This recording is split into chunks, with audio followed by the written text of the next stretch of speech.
नमस्कार दोस्तों, आप देख रहे हैं सेफ्टी ट्रेनिंग क्लासेस, एक ऐसा प्लेटफॉर्म यहाँ पे हम वर्क प्लेस सेफ्टी को प्राथमिकता देते हैं। मैं आपका दोस्त सुखदेव सिंह आपके लिए लेके आया हूँ सेफ्टी रिलेटेड एक और वीडियो एक नए टॉपिक पे। दोस्तों, आज के इस वीडियो में हम जिस टॉपिक के ऊपर चर्चा करने जा रहे हैं उसका नाम है MSDS यानी कि मटीरियल सेफ्टी डेटा शीट। दोस्तों, आज के इस टॉपिक में हम समझेंगे कि मटीरियल सेफ्टी डेटा शीट क्या होती है, इसकी क्या इंपॉर्टेंस है, ये क्यों ज़रूरी है, कौन कौन से इसके अंदर पार्ट होते हैं, कौन कौन से इसका कंटेंट होता है। तो उन सब चीज़ों के ऊपर हम डिटेल चर्चा करेंगे। तो चलिए टाइम ना वेस्ट करते हुए जल्दी से शुरू करते हैं हमारा आज का topic material safety data sheet. दोस्तों, इसमें हम सबसे पहले समझेंगे कि मटेरियल सेफ्टी डेटा शीट होती क्या है, मतलब definition of material safety data sheet, उसकी क्या डेफिनेशन होती है। तो दोस्तों, जो मटेरियल सेफ्टी डेटा शीट होती है, it's a comprehensive document that provide a detailed information about a chemical substance और प्रोडक्ट। जैसे कि कोई भी केमिकल है, कोई भी सब्सटेंस है, उसके बारे में एक डिटेल्ड जानकारी हमें देता है MSDS, इंक्लूडिंग उसकी फिजिकल प्रॉपर्टीज, उसकी केमिकल प्रॉपर्टीज, उस मटेरियल के हेल्थ हैजार्ड, उसकी सेफ हैंडलिंग प्रोसीजर, उस मटेरियल से हमें क्या फिजिकल डैमेज हो सकते हैं, उसकी कौन सी फिजिकल प्रॉपर्टीज है, केमिकल प्रॉपर्टीज क्या है, उस केमिकल से या उस मटेरियल से हमें कौन कौन से हेल्थ हैजार्ड हो सकते हैं, वो जो मटेरियल है वो हमारे नॉर्मल इन्वायरमेंट में कितना रिएक्टिव है, जो नॉन रिएक्टिव है, जो टॉक्सिक है, उसके इन्वायरमेंट पे क्या इफेक्ट पड़ सकते हैं। उसके अलावा उसकी सेफ हैंडलिंग प्रोसीजर, या अगर कोई इमरजेंसी हो जाती है उस केमिकल के साथ, तो उस कंडीशन में कौन कौन से कंट्रोल मेजर्स हमें फॉलो करने हैं, और उस मटेरियल के इन्वायरमेंट पे क्या इफेक्ट है। ऐसे बहुत सारी चीज़ों के बारे में ये जो मटेरियल सेफ्टी डाटा शीट है ये हमें जानकारी देता है। इसको डिज़ाइन किया जाता है दोस्त एम्प्लॉयर की मदद करने के लिए, वर्कर की मदद करने के लिए, एमरजेंसी पर्सनल्स या सेफ्टी ऑफिसर्स की मदद करने के लिए, जो जब भी उस मटेरियल के साथ हम डील कर रहे हैं, जब भी उस मटेरियल के साथ हमें काम करना है, उस दौरान सेफली उस मटेरियल को हैंडल किया जा सके, अपने आप को बचाया जा सके, अपने इन्वायरमेंट को बचाया जा सके। दोस्तों, ये जो MSDS है, या जिसे आजकल SDS भी कहते हैं, सेफ्टी डेटा शीट, ये क्यों जरूरी है, क्या जरूरत है इसकी, क्या इंपॉर्टेंस रोल ये फॉलो करता है, क्या इंपॉर्टेंस रोल ये प्ले करता है। जो MSDS है दोस्तों, सबसे पहले तो ये हमें जानकारी प्रोवाइड करवाता है उस केमिकल के बारे में कि उस केमिकल में कौन कौन से क्रिटिकल हैजार्ड अवेलेबल हैं।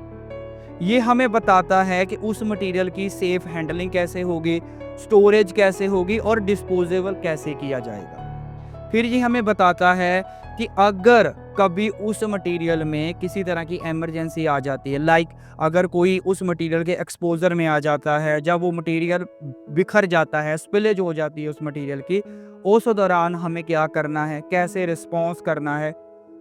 ये प्रोटेक्ट करता है वर्कर की हेल्थ और सेफ्टी को उस केमिकल से होने वाले खतरों से, इंश्योर करता है compliance with the legals and regulatory requirements follow करवानी है हमें, support the proper use of personal protective equipments की उस केमिकल के साथ काम करते दौरान या उसके साथ डील करते वक्त हमें कौन कौन से पर्सनल प्रोटेक्टिव इक्विपमेंट्स को पहनना है, assist in the risk assessment and hazard communication, जब भी उस मटेरियल के रिलेटेड रिस्क असेसमेंट की जाएगी तो इससे हमें जानकारी मिलती है कि कौन कौन से जो रिस्क हैं वो इस केमिकल के साथ इन्वॉल्व हैं, वो कौन सी कैटेगरी में आते हैं, हाई रिस्क कैटेगरी में आते हैं, मीडियम रिस्क कैटेगरी में आते हैं, या लो रिस्क कैटेगरी में आते हैं। इसके अलावा हमें इससे पता चल जाता है कि अगर गलती से कोई वर्कर इसके कांटेक्ट में आ गया है तो कौन सी बेसिक फर्स्ट एड टेक्निक्स को हम फॉलो करेंगे जो उस वर्कर को या उस इंसान को बचाया जा सके।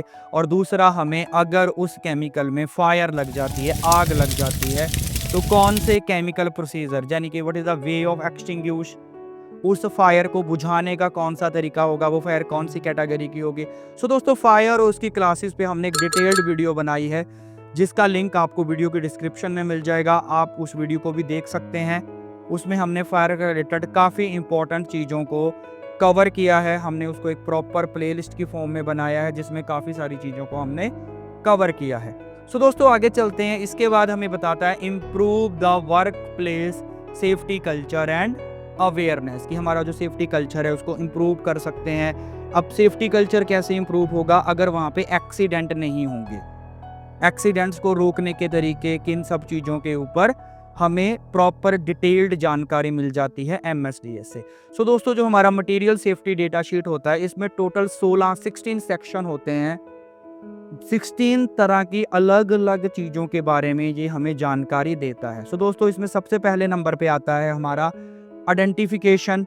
आइडेंटिफिकेशन में ये बताता है कि जो केमिकल है वो किस लिए बना है, किस कंपनी ने इसको बनाया है, क्या इसकी प्रॉपर्टीज़ वगैरह हैं, वो सब चीज़ों की जानकारी हमें मिलती है। दूसरा होता है हैज़ार्ड आइडेंटिफिकेशन। हैज़ार्ड आइडेंटिफिकेशन में हमें बताता है कि उस पर्टिकुलर केमिकल से कौन कौन से हैज़ार्ड हैं, वो किस तरह से हमारी बॉडी के कांटेक्ट में आ सकता है और क्या क्या खतरे उससे हमें हो सकते हैं, उसके बारे में डिटेल जानकारी मिलती है। थर्ड हमें बताता है जो कंपोजिशन, यानी कि उस केमिकल को बनाने के लिए या उस केमिकल में कौन कौन से इंग्रेडिएंट्स इन्वॉल्व हैं, उन इंग्रेडिएंट्स की क्या कंपोजिशन है, कितनी मात्रा में बनाए गए हैं, कितनी मात्रा में मिलाए गए हैं, उस बारे में हमें डिटेल जानकारी देता है। नेक्स्ट ये हमें बताता है फर्स्ट एड मेजर्स कि अगर वो कोई भी इंसान उस केमिकल के कांटेक्ट में आ जाता है तो कौन से फर्स्ट एड मेजर्स जो हैं वो हम फॉलो करेंगे, जिनके जरिए उस इंसान को बचाया जा सके या उस इंसान को बेसिक फर्स्ट एड प्रोवाइड करवाई जा सके। नेक्स्ट दोस्तों, ये हमें बताता है फायर फाइटिंग मेजर्स कि अगर किसी कारण से उस केमिकल में आग लग जाती है, जब वो केमिकल जो है वो आग पकड़ लेता है, उस दौरान हमें कौन से जो प्रिकॉशंस लेने हैं या उस आग को किस तरीके से बुझाया जाएगा। नेक्स्ट ये हमें बताता है एक्सीडेंटल रिलीज मेजर्स कि अगर वो केमिकल एक्सीडेंटली उसकी स्पिलेज हो जाती है, जहाँ हवा में फैल जाता है, जहाँ वो केमिकल बिखर जाता है, तो उस कंडीशन में हमें क्या करना है, उस कंडीशन में उस केमिकल से कैसे अपने आप को बचाया जाएगा, इसके बारे में ये डिटेल्ड जानकारी देता है। नेक्स्ट सेक्शन इसमें आता है हैंडलिंग एंड स्टोरेज। ये हमें बताता है दोस्तों कि अगर वो जो केमिकल है उस केमिकल को प्रॉपर हैंडल कैसे किया जाएगा, उसको ट्रांसपोर्ट करते वक्त किन चीज़ों का ध्यान रखना है, उस केमिकल को स्टोरेज करते वक्त किन चीज़ों का ध्यान रखना है, तो इसके बारे में हमें डिटेल्ड जानकारी देता है ये सेक्शन। उसके बाद आता है exposure control and personal protection. So दोस्तों, ये सेक्शन हमें बताता है कि अगर उसके कोई एक्सपोजर में आ जाता है, जैसे अगर कोई उसके स्किन कांटेक्ट किसी को हो जाता है, या उस केमिकल को कोई इनहेल कर लेता है, या उस केमिकल को कोई के किसी के इंजेक्ट कर हो जाता है, या कोई इंजेक्शन खा लेता है, तो उस दौरान कैसे अपनी सेफ्टी, कैसे इंसान को बचाया जा सकता है और साथ के साथ एक पर्सनल में कैसे आदमी अपने आप को बचा सकता है। उसके बाद इस केमिकल में जो अगला सेक्शन है वो हमें बताता है इसमें कि उस केमिकल की फिजिकल और केमिकल प्रॉपर्टीज क्या हैं, वो कैसे ट्रीट करेगा। नेक्स्ट हमें बताता है स्टेबिलिटी एंड रिएक्टिविटी, यानी कि इस सेक्शन में हमें बताएगा कि वो जो केमिकल है वो हमारे इन्वायरमेंट में कितना स्टेबल है और कितनी जल्दी वो रिएक्ट करता है। ये चीज़ जो है दोस्तों, ये NFPA के अधीन काम करती है। तो दोस्तों, ऐसे ही हमने NFPA डायमंड के ऊपर भी एक डिटेल्ड वीडियो बनाया है, उसका लिंक भी हम आपको डिस्क्रिप्शन में दे देंगे, इस वीडियो के डिस्क्रिप्शन में दे देंगे। आप चाहें तो उस वीडियो को देख सकते हैं, जिससे आप इस सेक्शन को डिटेल्ड में समझ सकते हैं। सो दोस्तों, नेक्स्ट इसमें बताता है टॉक्सोलॉजिकल इन्फॉर्मेशन कि वो जो केमिकल है वो कितना टॉक्सिक नेचर का है, उसके बारे में जानकारी देता है। इकोलॉजिकल इन्फॉर्मेशन देता है हमें ये सेक्शन। और नेक्स्ट हमें डिस्पोजल कंसंट्रेशन कि उस केमिकल को अगर डिस्पोज करना है, उस केमिकल का, जैसे दोस्तों किसी भी केमिकल को जब हम यूज़ किया, हमारा फाइनल प्रोडक्ट बन गया, तो उसका कुछ वेस्ट बचता है, तो उस वेस्ट को किस तरीके से डिस्पोज किया जाएगा, उस वेस्ट को किस तरीके से हैंडल किया जाएगा, उसके बारे में ये सेक्शन हमें पूरी जानकारी देता है। सो नेक्स्ट सेक्शन हमें जानकारी देता है दोस्तों ट्रांसपोर्ट इन्फॉर्मेशन कि इस केमिकल को जब ट्रांसपोर्ट किया जाएगा तो किन तरीकों से किया जाएगा, कौन कौन से मेथड होंगे, कैसे इसको ट्रांसपोर्ट किया जाएगा, क्या सेफ ट्रांसपोर्ट प्रोसीजर हैं, इसके बारे में हमें डिटेल जानकारी देता है। नेक्स्ट हमें देता है रेगुलेटरी इन्फॉर्मेशन कि कौन से रूल रेगुलेशन या कौन से गवर्नमेंट के एक्ट वगैरह इस केमिकल के साथ जुड़े हुए हैं, इसको हैंडल करने के, इसको ट्रांसपोर्ट करने के या इसको स्टोरेज करने में कौन कौन सी रेगुलेटरीज जो हैं वो जुड़ी हुई हैं, कौन कौन से लीगल्स लॉ और एक्ट जो हैं वो जुड़े हुए हैं। नेक्स्ट 16 आता है दोस्तों, इसमें अदर इन्फॉर्मेशन। अदर में कुछ और बेसिक जानकारी, यानी कि ये केमिकल कहाँ से आया है, किस मैन्युफैक्चरर का है, ऐसी कुछ और चीज़ों के बारे में जी हमें सेक्शन जानकारी देता है। This is the overview. तो दोस्तों ये हमारा ओवरव्यू था। चलिए अब हम डिटेल्ड में समझते हैं इन सेक्शंस को कि ये सेक्शन क्या क्या इन्फॉर्मेशन, क्या क्या जानकारी हमें देते हैं। सो दोस्तों सबसे पहले नंबर पे आता है सेक्शन 1। द सेक्शन 1 है आइडेंटिफिकेशन ऑफ MSDS या SDS, उस मटेरियल सेफ्टी डेटा शीट की आइडेंटिफिकेशन। तो दोस्तों ये जो सेक्शन है ये हमें प्रोवाइड करवाता है basic but the most important information to identify the chemical in intended use and contact detail in the case of emergency और एडिशनल इंफॉर्मेशन। तो ये हमें सबसे पहले जानकारी देता है प्रोडक्ट आइडेंटिफायर। तो ये हमें सबसे पहले पता चलता है कि ये जो प्रोडक्ट है वो कौन सा है, उसका लेवल कौन सा है, उसका प्रोडक्ट कोड क्या है, उसका ट्रेड नेम क्या है, CAS नंबर क्या है। ये सब चीज़ें डिटेल्ड में लिखी जाती हैं कि उसका मैन्युफैक्चरर कौन है। तो ये सब चीज़ों की जानकारी देता है। उसके बाद recommended use and restrictions on use, कि जब भी इस केमिकल को यूज़ करना है उस समय किन चीज़ों का ध्यान रखना है, कौन सी चीज़ें हैं जो करनी है और कौन सी ऐसी चीज़ें हैं जिनको अवॉइड करना है। ये describe the approved uses like a cleaner, ये सॉल्वेंट है या क्लीनर है, किस काम के लिए इस केमिकल को यूज़ किया जाएगा और किस काम के लिए इसको यूज़ नहीं करना है। राइट दोस्तों, इसके बाद आता है सप्लायर डिटेल। सप्लायर डिटेल में हमें सप्लायर का नेम, किस सप्लायर से वो केमिकल आया है, उसका एड्रेस, उसका phone number of the manufacturer, importer and distributor, उन सब की डिटेल्ड जानकारी लिखी रहती है इस सेक्शन में। क्लियर है दोस्तों। तो इसके बाद हमारे पास आ जाता है emergency contact number. Emergency contact में कि जब भी अगर किसी तरह की कोई इमरजेंसी हो जाती है तो उस समय हमें किसके साथ कॉन्टैक्ट करना है, किसके साथ लिंक करना है, कौन सा हैजार्ड रिस्पांस सेंटर है, उसके बारे में डिटेल्ड जानकारी ये सेक्शन हमें देता है। सो दोस्तों दूसरा जो सेक्शन है इसका, सेक्शन पार्ट 2 है, it's the hazard identification of SDS, कि उस SDS के या उस सेफ्टी डेटा शीट के जब भी हम उसके साथ केमिकल के साथ डील कर रहे हैं उस केमिकल के साथ कौन से हैजार्ड इन्वॉल्व हैं। तो दोस्तों हैजार्ड आइडेंटिफिकेशन एक सेकंड सेक्शन होता है जो हमें सेफ्टी डेटा शीट के में मिलता है। ये प्रोवाइड करवाता है clear description of the chemical and physical and health hazards, कि उस केमिकल से कौन से हेल्थ हैजार्ड हैं।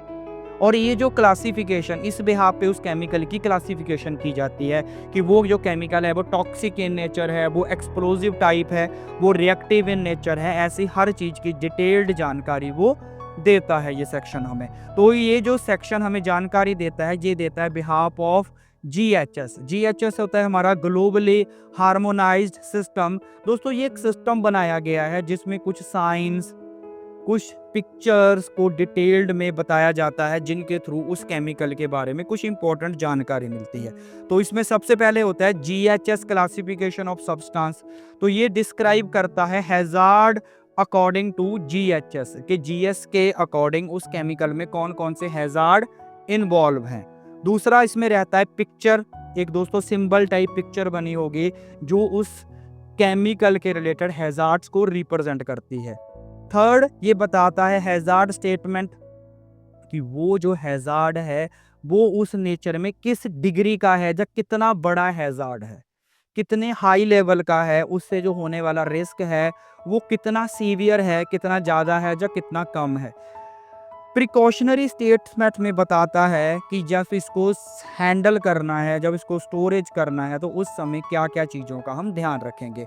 सो दोस्तों इस चीज़ के बारे में यानी कि ग्लोबल हार्मोनाइज सिस्टम और पिक्टोग्राम के बारे में थोड़ा डिटेल से समझते हैं। तो ये जो हमारा आपको फोटो नज़र आ रहा है इसको बोलते हैं GHS। तो GHS में हमारे पास केमिकल की 9 कैटेगरी होती हैं, जैसे आपको दिख रहा है 1 2 3 4 5 6 7 8 9। तो 9 कैटेगरी में अगर उस केमिकल के ऊपर ऐसे ऑरेंज कलर की पिक्चर बनी है, उसके ऊपर एक्सप्लोजिव लिखा है और 1 लिखा है, इसका मतलब कि ये जो मटेरियल है ये एक्सप्लोजिव कैटेगरी में आएगा अगर उसके ऊपर 1 लिखा है, और एक्सप्लोजिव लिखे होने का मतलब है कि ये जो मटेरियल है ये मटेरियल ब्लास्ट हो सकता है, ये एक्सप्लोजिव टाइप है। दूसरा आता है अगर उसके ऊपर 2 लिखा है दोस्तों, तो वो गैसिक की कैटेगरी है, इसका कलर होता है ग्रीन कलर में अक्सर। अगर वो नॉन फ्लेमेबल है तो ये बताता है, इसमें साइन बना रहता है गैस सिलेंडर का और इसके ऊपर नॉन फ्लेमेबल लिखा होगा और 2 लिखा होगा। ऐसे ही थर्ड कैटेगरी आती है फ्लेमेबल लिक्विड्स। ऐसे लिक्विड जो फ्लेमेबल हैं, इसमें ऐसा रेड कलर का साइन होता है और 3 लिखा रहता है। नेक्स्ट फोर्थ इसमें आ जाता है दोस्तों फ्लेमेबल सॉलिड्स। ऐसे सॉलिड जो फ्लेमेबल है, हाईली फ्लेमेबल है, जैसे सोडियम। ऐसे कोई भी मटेरियल्स, ऐसे कोई भी सॉलिड जो हाईली फ्लेमेबल है, अगर वो उस कंटेनर में जा रहे हैं तो उसके ऊपर ये 4 नंबर वाला साइन बना होगा। अगर उस कंटेनर के ऊपर 5 नंबर वाला ये येलो कलर का साइन बना है, ये रिप्रेजेंट करता है कि उस कंटेनर के अंदर जो केमिकल है वो ऑक्सीडाइजिंग इन नेचर है। यानी कि अगर वो हवा के कांटेक्ट में आता है, अगर वो पानी के कांटेक्ट में आता है, तो उस कंडीशन में या उस केस में वो जो केमिकल है या वो जो मटेरियल है वो बहुत ज़्यादा एक्सप्लोजिव हो सकता है या रिएक्शन कर सकता है। अगर दोस्तों उस कंटेनर के ऊपर ऐसे वाइट कलर का साइन बना हुआ है जिसके ऊपर वो खतरे का फेस सा बना है, पॉइजन लिखा है और 6 लिखा हुआ है, तो ये रिप्रेजेंट करता है कि वो जो केमिकल है वो टॉक्सिक है, जहरीला वो मटेरियल है। 7th रिप्रेजेंट करता है दोस्तों कि उसके अंदर जो मटेरियल है वो रेडियो एक्टिव है। अगर ऐसा 7th नंबर वाला साइन बना हुआ है तो ये रिप्रेजेंट करता है कि उस कंटेनर के अंदर जो मटेरियल है वो रेडियो एक्टिव नेचर है, यानी कि उससे हमें रेडियो एक्टिव खतरा है। अगर उसके ऊपर 8 लिखा हुआ है दोस्तों, ये रिप्रेजेंट करता है कि उसके अंदर जो केमिकल है वो क्रोसिव इन नेचर है, यानी कि अगर वो स्किन के कांटेक्ट में आ जाएगा तो स्किन को पूरा जला देगा, क्रोजन कर देगा। 9th, अगर उसके ऊपर 9th लिखा हुआ है तो इसका मतलब उसके अंदर जो मटेरियल है मिसलेनियस डेंजरस गुड्स हैं, यानी कि वो कुछ खतरनाक कैटेगरी की गुड्स हैं, खतरनाक कैटेगरी के उसमें केमिकल्स रखे हुए हैं जिनको ट्रीट करते वक्त हमें विशेष ध्यान देना है। तो ये होता है हमारा GHS दोस्तों, जो हमें डिटेल्ड जानकारी देता है उस केमिकल के बारे में। तो ग्लोबली इसलिए कहा जाता है क्योंकि यही सेम साइन, यही सेम नंबर, यही सेम कलर कोडिंग जो है वो ग्लोबली अप्रूव्ड है। यानी कि आप माने पूरे वर्ल्ड में किसी भी कोने में, किसी भी देश में, कहीं पे भी चले जाते हैं तो आपको सेम यही साइन, यही कलर कोडिंग इन केमिकल्स की मिलेगी। इसके लिए इसको ग्लोबली कहा जाता है। इससे क्या होता है, द वे ऑफ कम्युनिकेशन आसान हो जाता है, चीज़ों को समझना आसान हो जाता है और उस मटेरियल के रिलेटेड जो भी खतरे हैं, जो भी हैज़ार्ड हैं, उनको समझना भी आसान हो जाता है। नेक्स्ट दोस्तों आता है पिक्चोग्राम। ऐसे पिक्चर्स बने होंगे जैसे कि ये नंबर 1 पे है हेल्थ हैज़ार्ड। ऐसी अगर फोटो बनी हुई है तो ये रिप्रेजेंट करती है कि वो जो केमिकल है उससे हमें हेल्थ हैज़ार्ड है, कि अगर कोई आदमी उसके कांटेक्ट में आ जाता है तो वो हेल्थ के लिए खतरनाक है, वो स्किन को इफेक्ट कर सकता है, वो हमारे सांस की प्रणाली को इफेक्ट कर सकता है, लंग्स को इफेक्ट कर सकता है, हार्ट को इफेक्ट कर सकता है, आंखों को इफेक्ट कर सकता है। दूसरा रिप्रेजेंट करता है दोस्तों गैस सिलेंडर। अगर ऐसा सिलेंडर जैसी शेप बनी हुई है, उसका मतलब है उस कंटेनर में जो मटेरियल है वो कंप्रेस्ड सिलेंडर गैसेस हैं, गैसेस के सिलेंडर हैं जहाँ उसमें गैस है जो कंप्रेस करके भरी हुई है। थर्ड नीचे को जो आता है दो दोस्तों रहता है फ्लेम ओवर अ सर्कल। अगर ऐसा सर्कल है इसका मतलब है कि वो जो केमिकल है वो ऑक्सीडाइजर है, अगर एक सर्कल बना के उसके ऊपर फ्लेम बनाया हुआ है।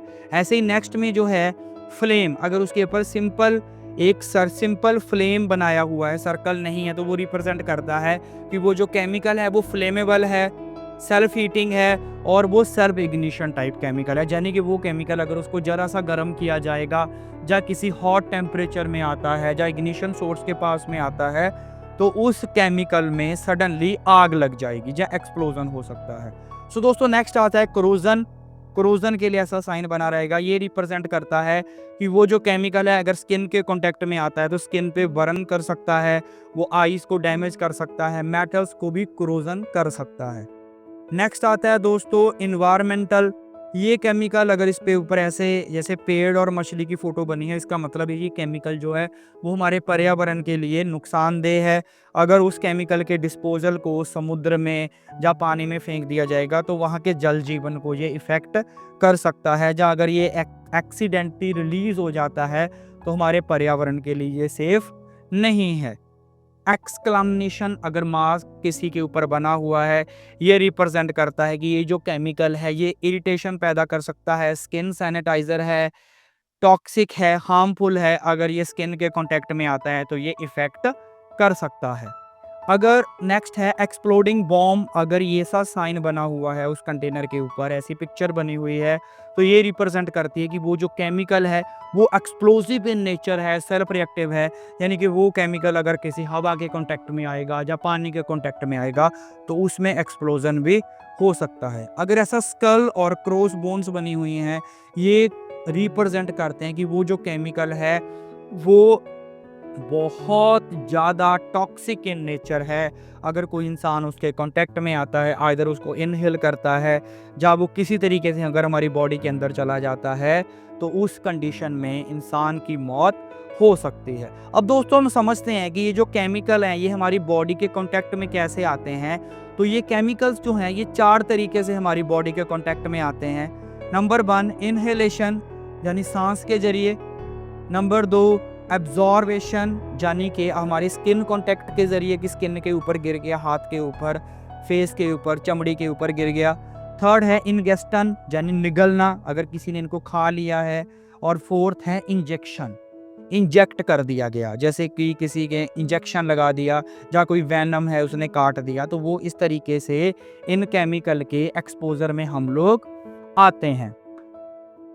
दोस्तों अब हम समझते हैं थर्ड सेक्शन के बारे में। जो थर्ड सेक्शन है उसका नाम है कंपोजिशन इंफॉर्मेशन ऑन इंग्रेडिएंट्स, यानी कि ये सेक्शन हमें डिटेल्ड जानकारी देता है कि उस केमिकल के अंदर, वो जो केमिकल है उसके अंदर कौन कौन से इंग्रेडिएंट है, उन इंग्रेडिएंट की कितनी कितनी कंपोजिशन है, कितनी कितनी कंसंट्रेशन है, या उनका CAS नंबर क्या है। CAS होता है दोस्तों हमारा केमिकल अब्स्ट्रैक्ट सर्विसेज। तो इसके बारे में हमें डिटेल्ड जानकारी देता है कि वो जो केमिकल है उसके कौन कौन से हैजार्ड हैं, या उन इंग्रेडिएंट्स को जब एक साथ मिलाया जाता है तो उन इंग्रेडिएंट्स के कौन से हमारे एनवायरनमेंट में हैजार्ड या खतरे इन्वॉल्व हैं। तो इसमें सबसे पहला होता है केमिकल नेम। तो इसमें क्या जाता है official name of each ingredient of the product. उस प्रोडक्ट में हर एक इंग्रेडिएंट जितना भी है, यानी कि कौन सा इंग्रेडिएंट है, ingredient X, ingredient Y, Z, A, B, C, जितने भी इंग्रेडिएंट है उन हर इंग्रेडिएंट का केमिकल नेम, ऑफिशियल नेम और उसकी कितनी कितनी कंपोजिशन है, इसके बारे में जानकारी देता है। उसके बाद ये देता है कॉमन नेम एंड सिनोनिमस, कि उनके उस केमिकल को किसी और अगर और नाम से, कहीं पे उस केमिकल को अगर किसी और नाम से जाना जाता है या किसी और नाम से बुलाया जाता है तो उसके बारे में भी हमें जानकारी देता है। लास्ट इसके ऊपर एक दोस्तों CAS नंबर होता है। CAS हम बोलते हैं केमिकल अब्स्ट्रैक्ट सर्विसेज। तो ये दोस्तों एक यूनिक नंबर होता है, यूनिक ID है जिसको डिज़ाइन किया जाता है उस केमिकल के बारे में। जैसे कि ये आप स्क्रीन पे देख रहे हैं, ये कुछ इस तरीके से होगा लाइक XXX YZ। तो ये एक अप टू 7 डिजिट का एक सबस्टांस ID होता है जिसमें पहला जो है द फर्स्ट है जहाँ पे X लिखा हुआ है वो 1 से लेके 7 तक हो सकते हैं दोस्तों, जो उसके बारे में उसकी सब्सटेंस ID बताते हैं, वो उस केमिकल की सब्सटेंस ID है। सेकंड पार्ट है उसमें 2 डिजिट होते हैं जो उसका ग्रुप आइडेंटिफाई करते हैं कि वो किस ग्रुप का केमिकल है। देखिए दोस्तों केमिकल्स में, इसमें हम आगे पढ़ेंगे, हम इन केमिकल को अलग अलग ग्रुप्स में डिवाइड करते हैं जिसको हम कहते हैं केमिकल कंपैटिबिलिटी चार्ट। तो केमिकल कंपैटिबिलिटी जो चार्ट होता है वो केमिकल्स को अलग अलग ग्रुप में डिवाइड करता है। और थर्ड जो एक डिजिट रहता है वो बताता है error detection. The check digit for error detection के लिए वो डिजिट को लिखा जाता है। तो इस तरीके से उसका एक प्रॉपर CAS नंबर होता है और उस CAS नंबर को अगर आप गूगल करेंगे तो उस केमिकल के बारे में हमें डिटेल जानकारी मिल जाएगी। उसके बाद ये बताता है द कंसंट्रेशन और percentage of in each ingredient, कि हर इंग्रेडिएंट की, जितने भी इंग्रेडिएंट उसके अंदर पाए गए हैं उन इंग्रेडिएंट्स की कितनी परसेंटेज है। उस मिक्सचर में और उस इंग्रेडिएंट का कितनी कितनी कंसंट्रेशन है, उसके बारे में हमें ये सेक्शन जो है वो डिटेल्ड जानकारी देता है दोस्तों। तो दोस्तों सेक्शन 4 के बारे में बात करते हैं। तो सेक्शन 4 है हमारा फर्स्ट एड मेजर। तो फर्स्ट एड मेजर्स हमें जानकारी देता है कि अगर कोई भी इंसान उस केमिकल के कांटेक्ट में आ जाता है तो उस केस में क्या उसको हम बेसिक फर्स्ट एड प्रोवाइड कर सकते हैं। केमिकल के कांटेक्ट में जैसे हमने पहले भी पढ़ा कि कोई आदमी केमिकल के कांटेक्ट में 4 तरीके से आ सकता है। जैसे दोस्तों सबसे पहला इनहेलेशन, यानी कि उस इंसान ने उस केमिकल को इनहेल कर लिया, सांस के जरिए अंदर ले लिया। वो केमिकल हवा में था, गैसेस फॉर्म में था, उसको इनहेल कर लिया गया, उस कंडीशन से वो इंसान उसके कांटेक्ट में आ गया। दूसरा होता है एब्जॉर्ब करना, यानी कि स्किन के कांटेक्ट में वो केमिकल हाथ के ऊपर गिर गया या बॉडी के ऊपर गिर गया। उस दौरान क्या क्या सेफ्टी प्रिकॉशंस लिए जाएंगे या क्या क्या फर्स्ट एड मेजर्स लिए जाएंगे। तीसरा है इंगेस्टन, यानी कि अगर किसी ने उस केमिकल को गलती से खा लिया है या निगल लिया है, उस दौरान कौन कौन से फर्स्ट एड मेजर किए जाएंगे कि उसकी जान बचाई जा सके। और फोर्थ है इंजेक्ट, अगर वो केमिकल किसी गलती से किसी वजह से बॉडी में इंजेक्ट हो गया है in the form of injection, जैसे कोई किसी के केमिकल की कोई नीडल लग गई है, कोई नेल लग गई है या किसी वैनम ने काट लिया है, तो उस केस में क्या फर्स्ट एड प्रिकॉशंस हमें लेनी है और कौन से फर्स्ट एड प्रिकॉशंस हैं वो अप्लाई होते हैं। सो नेक्स्ट दोस्तों आता है हमारा सेक्शन 5, जिसको हम कहते हैं फायर फाइटिंग मेजर्स। सो दोस्तों इस सेक्शन में ये सेक्शन हमें बताता है कि अगर उस केमिकल में आग लग जाती है तो कौन सा सूटेबल एक्सटिंग्विशिंग मेथड हम यूज़ करेंगे, यानी कि उस केमिकल को बुझाने के लिए क्या चीज़ें जो हैं सक्षम है, किस तरह का फायर एक्सटिंग्विशर करा जाएगा यूज़, पानी का इस्तेमाल कर सकते हैं या नहीं कर सकते। तो दोस्तों ये हमें डिटेल्ड जानकारी देता है। पहले तो क्लास ऑफ फायर, कि उस केमिकल की कौन सी क्लास ऑफ फायर है, कि वो क्लास ए में आता है, बी में, सी में, डी में, ई में आता है या कौन सी क्लास ऑफ फायर में आता है। उसके बाद बताता है सूटेबल एक्सटिंग्विशिंग मीडिया, यानी कि उसको बुझाने के लिए हमारा फायर एक्सटिंग्विशर यूज़ हो सकता है तो कौन सा फायर एक्सटिंग्विशर यूज़ हो सकता है। और उसके बाद थर्ड आता है अनसूटेबल एक्सटिंग्विशिंग मीडिया, कि कौन सी ऐसी चीज़ है जिसका इस्तेमाल नहीं कर सकते। जैसे मोस्ट ऑफ केमिकल, काफ़ी केमिकल्स में हम पानी का इस्तेमाल नहीं कर सकते, तो इसमें डिटेल्ड जानकारी है कि कौन सी चीज़ का इस्तेमाल नहीं कर सकते।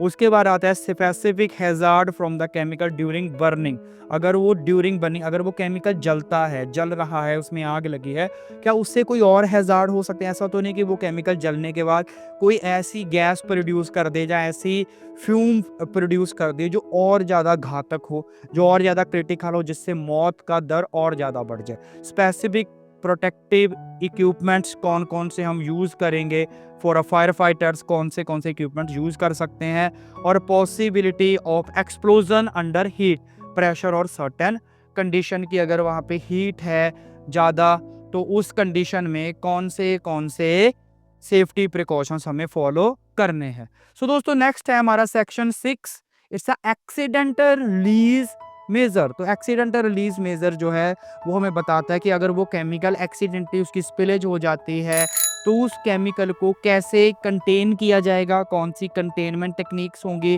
उसको कैसे क्लीन किया जाएगा, कैसे साफ़ किया जाएगा, कैसे अपने आप को बचाया जाएगा, उसके बारे में डिटेल्ड जानकारी मिलती है। जिसमें हमें सबसे पहले बताते हैं वो प्रोटेक्टिव इक्विपमेंट, कि कौन से पीपीज जो है वो मैंडेटरी हैं। वो अगर हम लोग पीपीज पहन रहे हैं तो वो किस कैटेगरी के होने चाहिए। अगर ग्लव्स हैं तो कौन से ग्लव्स होंगे, क्या कॉटन ग्लव्स सक्षम होंगे या रबड़ ग्लव्स पहनने पड़ेंगे, केमिकल्स ग्लव्स पहनने पड़ेंगे, मेडिकल ग्लव्स पहनने पड़ेंगे, गॉगल्स पहननी पड़ेंगी, या हमें फेस मास्क पहनना पड़ेगा, तो किस कैटेगरी के मास्क पहनने पड़ेंगे, उसके बारे में डिटेल्ड जानकारी हमें मिलती है। नंबर 2 हमें मिलती है इन्वायरमेंटल प्रिकॉशंस, कि उस केमिकल से हमारे ड्रेन या उसको सॉइल में मिलाना है या पानी में मिलाना है, कहाँ पे उसको डिस्पोज करना सेफ रहेगा। क्या वो केमिकल को हम मिट्टी में दबा सकते हैं खड्डा खोद के, या उस केमिकल को पानी में फेंका जा सकता है। कहीं ऐसा तो नहीं कि वो केमिकल ऐसा है कि अगर उसको पानी में फेंकेंगे तो पानी को दूषित कर दे, जिस वजह से पानी के अंदर रहने वाले जीव जंतु उन सबको इफेक्ट हो जाए। उसके बाद आता है दोस्तों method of containment and clean up. तो ये मेथड हमें बताता है कि उस केमिकल को क्लीन कैसे किया, अगर कहीं पे वो स्प्रेड हो गया है या कहीं पे उसकी स्पिलेज हो गई है, तो प्रॉपर जो हमारी किट है, हमारी स्पिल किट है, उसका इस्तेमाल करके कैसे उस मटेरियल को कंटेन किया जाएगा, कैसे क्लीन किया जाएगा, कौन से एब्जॉर्बेंट मटेरियल है, न्यूट्रलाइजिंग एजेंट कौन से हैं। न्यूट्रलाइजिंग एजेंट्स क्या होते हैं दोस्तों? कुछ ऐसे केमिकल जो उस कुछ दूसरे ऐसे केमिकल जो उस केमिकल की जो टॉक्सिसिटी है या उस केमिकल की जो कंसंट्रेशन है उसको न्यूट्रलाइज कर देंगे। यानी कि वो केमिकल कहीं गिर गया है, नॉर्मली वो बहुत हैजार्डियस है, तो न्यूट्रलाइजिंग एजेंट को जब उसके ऊपर डाला जाता है तो उससे क्या होता है, वो जो न्यूट्रलाइजिंग एजेंट है वो उस केमिकल की उस कंपोजिशन को खत्म कर देता है, जिससे वो जो केमिकल है वो उतना ज़्यादा हैजार्डियस नहीं रहता। नेक्स्ट है हमारा दोस्तों अवॉइडेंस मेजर, कि ऐसी कौन कौन सी चीज़ें हैं जिनको अवॉइड करना है। जैसे उसके पास हम इग्निशन सोर्स को ले जा सकते हैं या नहीं ले जा सकते, पानी के कांटेक्ट में उसको ला सकते हैं या नहीं ला सकते, कहीं वो वाटर रिएक्टिव तो नहीं, या ऐसा कौन से और रिएक्टिव केमिकल है अगर उस केमिकल के कांटेक्ट में आते हैं तो वो जो केमिकल है वो घातक हो सकता है, खतरनाक हो सकता है। सो दोस्तों ये था हमारा आज का वीडियो, जिसमें हमने पहले समझा कि MSDS क्या होता है, फिर हमने समझा इसकी क्या ज़रूरत है, क्या इसकी इम्पोर्टेंट है। उसके बाद हमने इसके टोटल 16 में से 6 सेक्शंस के बारे में डिटेल्ड में समझा। सो दोस्तों अगली वीडियो में हम आगे के सेक्शंस के बारे में पढ़ेंगे। आज की वीडियो आई होप आपको वीडियो पसंद आई होगी। अगर आपको वीडियो पसंद आई है, वीडियो को लाइक करें, अपने दोस्तों के साथ शेयर करें। और दोस्तों अगले सेक्शन में या इस वीडियो के अगले पार्ट में जल्दी ही मिलते हैं हम एक और टॉपिक के साथ, इसके आगे के टॉपिक्स के साथ। तब तक के लिए इस वीडियो को हम यहीं पे ख़त्म करते हैं। आप सबका वीडियो पे बने रहने के लिए बहुत बहुत धन्यवाद। Thank you so much. Sukhdev Singh signing off.